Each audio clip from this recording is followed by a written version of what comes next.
I tried to put myself in their shoes as players, and what I like and what I didn't like throughout my 13 years playing in the big leagues. Whenever there's a situation, I take a step back and like, okay, if I'm that guy, how I want the manager to tell me that I'm not playing tonight, or that I'm facing this guy, and that's the way I see it. One thing for sure, and I ask my players to be that way, and I have to be that way. You have to be genuine, transparent, and responsible.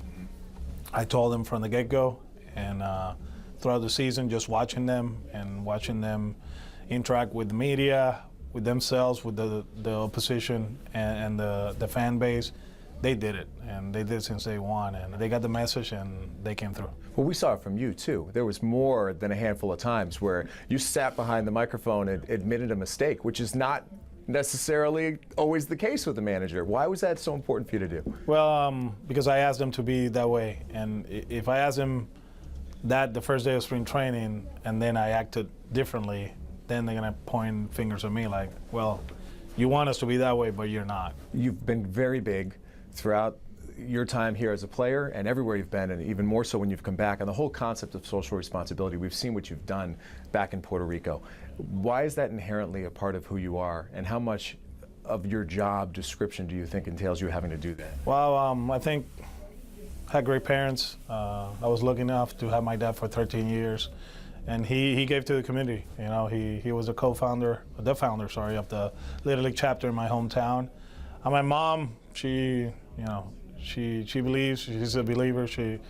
She's always at church. She's always doing something for homeless people or for kids, or for everybody. So it runs in the family.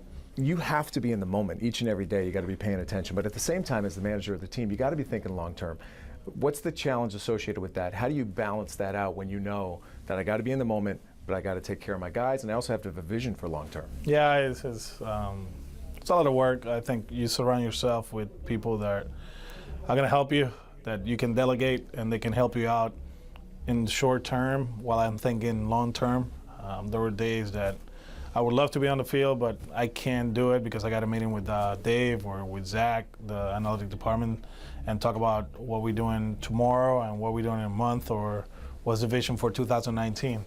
When you surround yourself with people capable and that you trust, it's very easy to do that. Stay in the moment, think in the future, learn from the past, and that's how you become world champs.